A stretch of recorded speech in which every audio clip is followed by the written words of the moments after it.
l'écoute de l'ORTM, il est 13h à Hamabangou, c'est dans la cité des 333 centres, Tombouctou, à la même heure partout au Mali.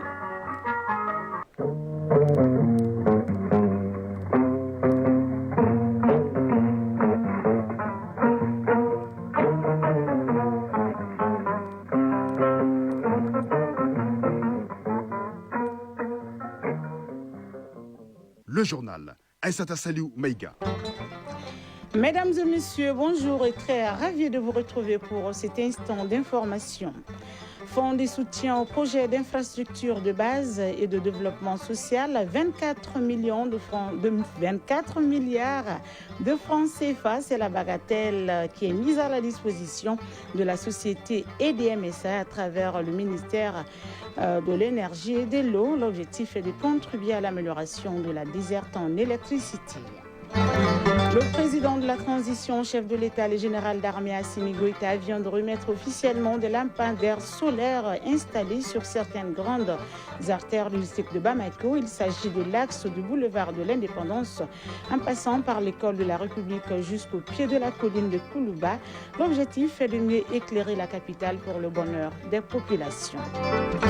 Visite de la cohorte de l'école de la citoyenneté au mémorial Modibo Keïta. Au cours de la visite, les jeunes citoyens de l'espace AIS ont pu être édifiés sur les œuvres du premier président du Mali indépendant. Dans la page sport, on parlera du championnat national féminin du Caredas dont le titre de champion se jouera dimanche entre l'USFAS et la S Mandé. S'agissant de la Coupe d'Afrique des Nations féminines au Maroc, la compétition observe une pause en attendant les quarts de finale prévus vendredi et samedi. Les artistes, comédiens ou encore musiciens jouent un rôle prépondérant dans le changement de mentalité des populations à travers leur art. Quand les artistes s'engagent dans la lutte contre les plastiques non biodégradables, c'est le sujet de la chronique de l'environnement de ce mercredi, à suivre donc en fin d'édition. Mesdames et messieurs, une fois de plus, bonjour et merci de votre constante fidélité au programme de l'ERTM. Je vous le disais à l'instant dans les titres. 24 milliards de francs CFA mis à la disposition du ministère de l'Énergie et de l'eau pour améliorer la desserte en électricité. Le montant destiné à la société EDM-SA provient du fonds de soutien au projet d'infrastructure de base et de développement social. C'est la première affectation de ressources à partir du dit fonds. Une décision du comité de pilotage qui s'est réuni le 14 juillet sous la présidence du chef de l'État. Depuis la mise en place du fonds, plus de 34 milliards de francs CFA ont été mobilisés. La mise à disposition du montant destiné au ministère de l'Énergie et de l'eau a eu lieu ce matin à l'hôtel des Finances. On en sait plus avec Yaya Konaté. Quand la solidarité nationale s'exprime en faveur des secteurs stratégiques à travers les prélèvements sur la téléphonie mobile, cela donne en 5 mois plus d'une trentaine de milliards de francs CFA mobilisés en faveur du fonds de soutien au projet d'infrastructure de base et de développement social. Le comité de pilotage du fonds, à la faveur de sa première réunion tenue le 14 juillet, en a fait le constat et en même temps désigné le bénéficiaire de la première affectation. Il s'agit du secteur de l'énergie qui reçoit ainsi la somme de 24 milliards de francs CFA dans le but d'aider la société EDM-SA à améliorer la desserte en électricité. Siaka Samake, directeur général du Trésor et de la comptabilité publique. À la date du 14 juillet 2025, le solde du compte du fonds de soutien aux infrastructures de base et au développement social se chiffrait à 34 milliards 723 704 013 francs CFA. Et lors de cette première réunion du comité de pilotage, il a été décidé d'affecter 24 milliards au secteur de l'énergie. Il convient de rappeler qu'après cette première affectation sur le fonds, le solde du fonds ressortirait à 10 milliards 723 704 013 francs. Boubacar Diané, ministre de l'Énergie et de l'eau. Ce montant va prioritairement nous permettre d'acheter de combustible pour EDM, mais pas que ça. Cela doit nous permettre aussi de faire de l'entretien, la maintenance des installations. Et tout cela dans le but de renforcer la capacité de production de EDM et par ricochet d'améliorer la desserte des fournitures d'électricité. C'est ce à quoi nous sommes attelés depuis maintenant plus de 6 mois, depuis notre arrivée. Nous avons reçu des instructions fermes des plus hautes autorités pour améliorer considérablement la desserte au niveau de la fourniture d'électricité. Le montant ainsi mis à disposition constitue une bouffée d'oxygène pour le ministère de l'Énergie et de l'Eau qui œuvre au quotidien à l'amélioration de la desserte dans un contexte difficile avec comme objectif la satisfaction des besoins fondamentaux des Maliens conformément à la volonté du président de la transition. Occasion donc pour le chef du département de saluer ses compatriotes pour leur résilience et leur patriotisme, mais aussi les autorités pour leur engagement à relever les défis du secteur énergétique. Boubacar Diané, ministre de l'Énergie et de l'Eau.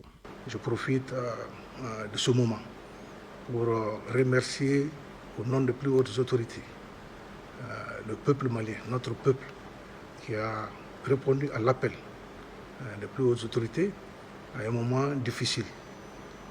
Les concitoyens ont accepté de contribuer pour que aujourd'hui mon département, surtout EDM, puisse bénéficier de ce fonds. Nous saluons la résilience du peuple malien, le sacrifice du peuple malien. Nous savons compter sur le sacrifice et le patriotisme du peuple malien. Je voudrais donc ici exprimer ma gratitude à son Excellence le général d'armée Assimi Goïta, président de la transition, ainsi qu'au Premier ministre, chef du gouvernement, pour tout l'accompagnement dont bénéficie mon département afin de relever le défi de l'amélioration de l'accès de nos populations à un service de l'électricité davantage performant et de qualité. Pour rappel, le fonds de soutien au projet d'infrastructure de base de développement social a été mis en place par un décret en date du 7 février 2025 et les prélèvements ont commencé pour la plupart des opérateurs en mars dernier. Quant à la gestion du fonds, les maîtres mots seront rigueur et transparence pour édifier nos concitoyens sur le bon usage des montants mobilisés, en témoigne la cérémonie du jour. D'une cérémonie à une autre, cérémonie de remise officielle des lampadaires solaires installés sur certaines grandes artères du district de Bamako sur l'initiative du président de la transition, chef de l'État, le général d'armée Assimi Goïta. C'est sur l'axe du boulevard de l'Indépendance en passant par l'école de la République jusqu'au pied de la colline de Koulouba. Ibrahim Kaoukonate pour les détails. L'installation des lampadaires solaires sur certains axes routiers de la capitale fait de Bamako une ville lumière. Cette grande ambition des autorités commence à se réaliser grâce aux efforts du président de la transition, le général d'armée Assimi Goïta, à travers ses œuvres sociales.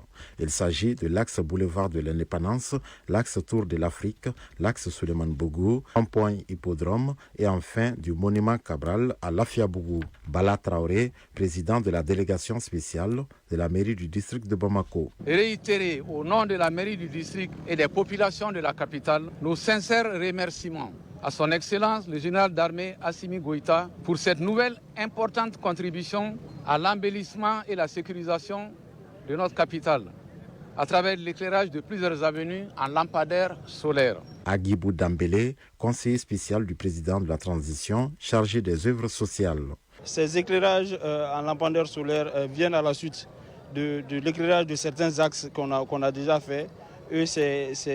L'opération va continuer pour que Bamako soit plus belle, soit plus sûre. Le ministre de l'Énergie et de l'Eau se propose d'accompagner les efforts du président de la transition par un suivi permanent et technique des installations. Boubacar Diané. Nos services techniques vont se mettre en branle aussi pour approcher le district et voir comment ils peuvent collaborer. Parce que comme il ne s'agit pas seulement de mettre les lampadaires, il faut les entretenir, il faut les réparer. Le but de cette initiative présidentielle vise à atténuer la coupure d'électricité sur les grandes artères de la capitale.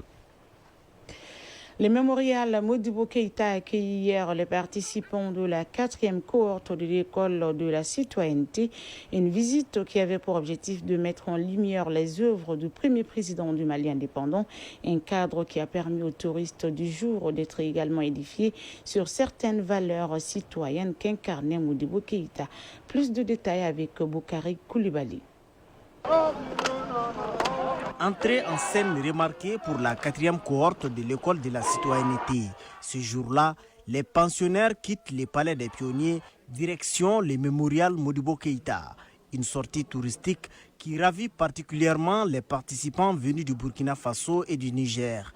Pour eux, c'est une première visite dans ce haut lieu de mémoire. Jocelyne Ouedraogo, participante du Burkina Faso. Nous avons appris l'histoire du président Modibo que j'ai beaucoup apprécié. Kadidiatou Abdou Yakouba, participante du Niger. Même si dans l'avenir on nous pose une question, qui est telle personne? Au moins on sait quoi dire, ce qu'il a fait. Et on peut aussi partir dans notre pays, expliquer à d'autres personnes, à nos dirigeants, ce que vraiment Modibo Keïta a réalisé et ce qu'il a fait pour le Mali. Du statut de l'ancien président au parcours de son véhicule officiel, en passant par la salle d'exposition photo, les visiteurs bénéficient d'une véritable masterclass historique sur le site. Ousmane Seydou Samake, participant. Ça nous permettra de nous voir dans l'époque, parce qu'il y a beaucoup de choses qu'on nous enseigne à l'école. Mais une fois sur le terrain, c'est la concrétisation. Moussa Traoré, directeur général du mémorial Modibo Keïta. Cet établissement est dédié à la jeunesse. C'est une initiative du président Alpha Oumar Konaré qui, en construisant ce centre-là, avait pensé que c'était une part de solution au manque de repères que la jeune génération avait. Revigorés par cette immersion dans l'histoire du Mali, les jeunes citoyens poursuivent leur périple. Prochaine escale, le musée des armées. Direction la City de 333, la sécurité reste un aspect important de la réussite de la Biennale 2025. C'est pourquoi les autorités régionales s'emploient à la sécurisation de la ville de Tombouctou. Le gouverneur de la région vient de visiter un checkpoint construit sur fonds propres du gouvernorat à plus de 38 millions de francs CFA. Ce premier point de défense constitue une première d'une série de 7 autres prévus dans la ville des 333 sans URTM Tombouctou. Idrissa Goulou Sissoko. En prélude à la Biennale 2025, la région de Tombouctou se prépare sur le plan sécuritaire. Le gouverneur de la région vient de visiter un checkpoint des FAMA érigé à la sortie de la ville sur la route de Goundam. Yeya H. Konta, maire de la commune d'Alafia. La réalisation d'une telle infrastructure nous réconforte, nous rassure davantage dans le domaine de la sécurité de nos communautés et leurs biens. Colonel Seydou B. Nyangado, commandant de la 5e région militaire Tombouctou. Le nouveau checkpoint participe pleinement à la sécurisation de la ville de Tombouctou. La ville s'agrandit. Nous devons continuer à renforcer le dispositif sécuritaire tout autour de la ville. Le gouverneur de la région a salué l'engagement des plus hautes autorités et salué les FAMA pour leur sacrifice au quotidien pour la sécurisation des personnes et de leurs biens dans la région. Contrôleur principal Bakoum Kanté, gouverneur de Tombouctou. Ce nouveau checkpoint a été conçu par les FAMA. La conception a été faite par les FAMA. Après cette visite, chacun de nous, même si on n'en est pas spécialiste, on se rend compte que ce checkpoint répond aux normes de défense et d'attaque. Autrement dit, ce checkpoint est en mesure de se défendre pendant un bon moment. Et il a coûté au budget régional un montant de 38 millions de francs CFA. Nous devons en réaliser encore. Les autres composantes des forces de défense et de sécurité rejoindront le site pour plus de sécurisation. Tombouctou, Idrissa Goulou Sissoko, Molu Tandina pour l'ORTM. Quelques mots de l'actualité hors de nos frontières à présent. Les Togolais seront aux urnes demain pour renouveler leurs 1527 conseillers municipaux. Des élections sous tension puisque le mouvement du 6 juin appelle à manifester aujourd'hui et demain pour dénoncer l'arrestation du rappeur Amron et d'autres personnalités lors des précédentes manifestations. Il dénonce aussi la vie chère et la récente réforme constitutionnelle grâce à laquelle Fornia Simbe est devenu président du Conseil des ministres. C'est la nouvelle plus haute fonction exécutive du pays, cette fois sans limite de mandat. Le président sénégalais Bassirou Diomaye Faye a effectué hier une visite de travail au Bénin. Il a eu un tête-à-tête avec son homologue Patrice Talon au palais de la Marina à Cotonou. Au menu, le renforcement et la redynamisation de la coopération entre les deux pays. Ils ont également parlé de la CEDEAO, de l'UEMOA avant d'évoquer la situation sécuritaire dans la sous-région, selon le président Faye dans une déclaration de presse. À noter que c'est la première visite d'un chef d'État sénégalais à Cotonou depuis l'arrivée de Patrice Talon aux affaires en 2016. Au Nigeria, l'ancien président Muhammadu Buhari a été enterré hier dans sa ville natale de Doura, au nord-ouest du pays. Décédé dimanche dernier à Londres où il suivait un traitement médical, il a été rapatrié par le vice-président sur instruction du chef de l'État Bola Tinubu. Ce dernier l'a salué comme un patriote et un homme d'État jusqu'au bout des ongles, figure marquante de l'histoire nigériane. Buhari avait dirigé un régime militaire dans les années 1980 avant de revenir au pouvoir par les urnes en 2015. Son mandat civil de 2015 à 2023 a été marqué par de fortes tensions sécuritaires et une crise économique persistante. En Centrafrique, le processus de paix franchit une nouvelle étape aujourd'hui avec le début du désarmement, réintégration des ex-combattants du groupe 3R, Retour, Réclamation et Réhabilitation. 2 anciens rebelles issus des groupes armés 3R et UPC, Unité pour la paix en Centrafrique, ont été nommés ministres conseillers. Cette nomination marque une avancée majeure dans la mise en œuvre de l'accord de paix signé le 19 avril à N'Djamena. Des autres ex-combattants ont également été désignés pour assurer le suivi de l'accord et de la feuille de route de Luanda. Israël a intensifié ses frappes en Syrie, visant notamment Damas, se promet de maintenir la pression tant que l'armée syrienne restera à Suaïda. La dernière attaque survenue la nuit dernière a ciblé des infrastructures militaires. Selon l'Observatoire syrien des droits de l'homme, des 148 personnes ont été tuées depuis le 13 juillet dernier, dont une vingtaine de civils druzes exécutés.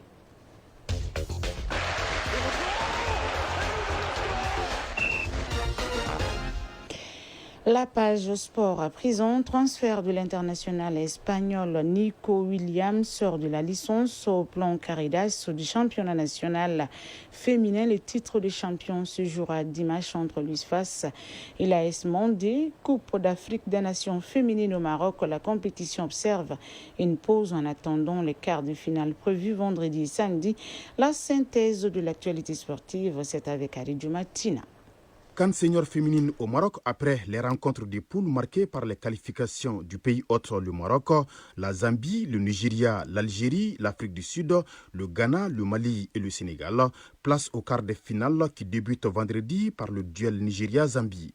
Une des équipes favorites de la compétition, les Super Falcons du Nigeria, ont fini en tête du groupe B. Quant à la Zambie, elle a terminé deuxième du groupe A. Toujours vendredi, en quart de finale, le Maroc, pays hôte et qui a fini en tête du groupe A, défiera les Aigles dames du Mali qui se sont classés troisième du groupe C et qui doivent leur qualification grâce aux 2 tickets réservés aux 2 meilleurs troisièmes. Et samedi, les 2 derniers quarts de finale opposent l'Algérie au Ghana et l'Afrique du Sud au Sénégal. Le Sénégal qualifié en tant que deuxième meilleur troisième. Caridas du championnat national féminin, la 6e et dernière journée est déjà programmée par la Fédération malienne de football. Demain jeudi, les Amazones de la commune 5 affrontent les Super Lions dans un match sans enjeu. Et dimanche, au stade Mamadou Konaté, il y aura la rencontre USFAS AS Mandé. L'affiche s'avère comme une finale. Avec 12 points, soit 2 points d'avance sur l'AS Mandé, l'USFAS n'a besoin que d'un nul pour être sacrée championne. Quant à l'AS Mandé, elle doit impérativement gagner pour s'offrir le titre de champion. Toujours football au plan national, monté en première division, la compétition se jouera finalement à Bamako du 19 au 31 juillet. Ainsi en a décidé la Fédération malienne de football, organisatrice de la compétition. C'est là malgré le souhait de plusieurs ligues régionales qui voulaient que le tournoi soit joué cette année dans les régions. Pour ce tournoi de montée, le groupe A enregistre le CEP Balanzan de Ségou, Arsenal Talent Sportif ATS de Mopti, Tombouctou Football Club, Elouiche de Kidal et Derby Academy de la Ligue de Bamako. Le groupe B lui comporte l'association sportive de Kaya, CF Malikroa de Koulikoro, AS Douane de Sikasso et Sony AC de Gao. L'information est tombée il y a quelques jours. L'équipe nationale des cadets, devant jouer le tournoi UFOA de la catégorie prévue ici à Bamako au mois d'octobre, a été confiée à Demba Mamadou Traoré. L'ancien entraîneur du Djouliba Athletic Club devra ainsi bâtir une nouvelle équipe nationale des cadets pour ce tournoi. Quant à Adama Djefla Diallo, il poursuivra sa préparation avec son groupe qui doit participer à la Coupe du Monde des cadets. L'ancien défenseur Kolo Touré intègre officiellement le staff de Pep Guardiola à Manchester City comme entraîneur adjoint. L'Ivoirien qui était tout récemment adjoint de Pep Guardiola lors de la Coupe du Monde des clubs est désormais confirmé. Champion d'Afrique en 2015 avec la Côte d'Ivoire, Kolo Touré a joué durant 4 ans à Manchester City, remportant la Coupe d'Angleterre en 2011, puis le championnat en 2012. Depuis sa retraite en 2017, l'ex-défenseur a passé 3 ans en tant qu'adjoint à Leicester, puis 2 mois à Wigan de 2 anglaises comme entraîneur principal.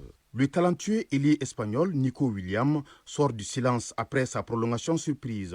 Annoncé très proche du FC Barcelone, à tel point qu'un pré-accord entre le Barça et le joueur basque était déjà signé. Mais finalement, à la surprise générale, le joueur a décidé de prolonger avec son club formateur. Discret jusqu'à présent, Nico Williams vient de s'exprimer pour la première fois en expliquant les raisons qui l'ont poussé à renouveler son bail. J'aimerais continuer à écrire l'histoire à Bilbao avec mon grand frère. Nous avons des titres très ambitieux en jeu, comme la Ligue des Champions, a-t-il ajouté. Chronique de l'environnement.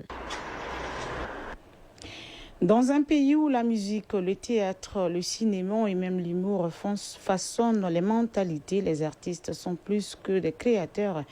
Ils sont des voix qui portent des visages qui inspirent des vrais leaders d'opinion.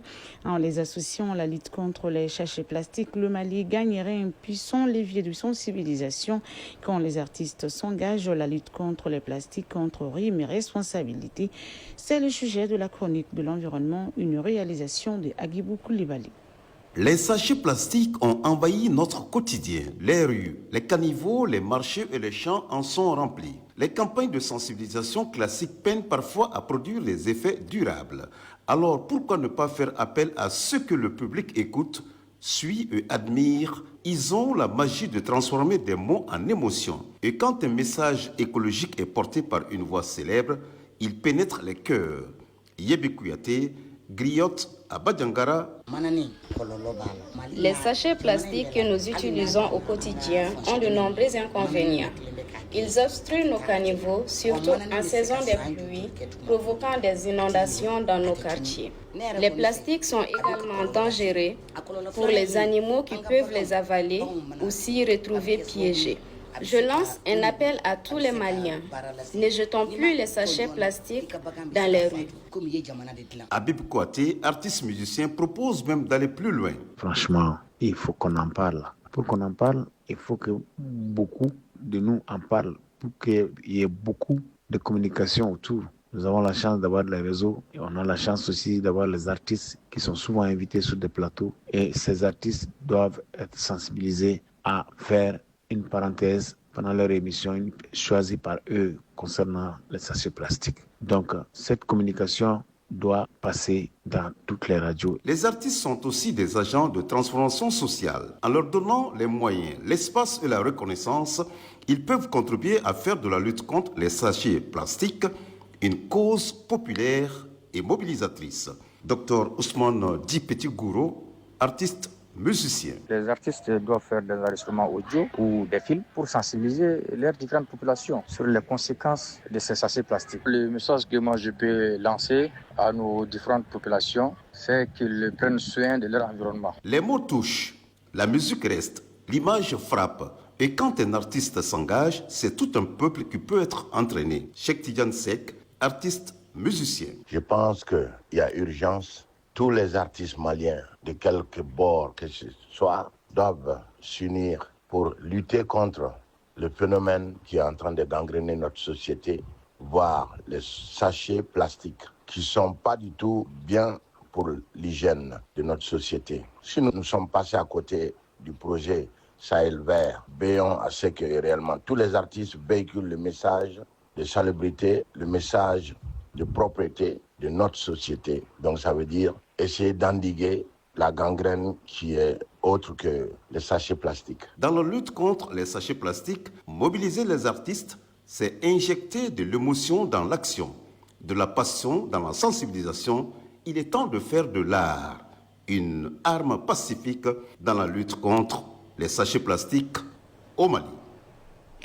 Point final à cette édition qui vous a été présentée par Issata Saliou Maïga. Sa mise en onde a été assurée par Fousseini Soussoko et Absi Traoré. Mise en ligne Badji Touré. Réalisation Adam Maïga et Dourachi Diakité. Coordination Ousmane Dao. Merci d'avoir été des nôtres et à très vite sur les antennes de l'URTM pour d'autres informations encore plus poignantes d'ici. Et d'ailleurs, d'ici là, prenez bien soin de vous et des autres. N'oubliez surtout pas de soutenir nos femmes et restez connectés. Le programme de l'URTM se poursuivre dans quelques instants.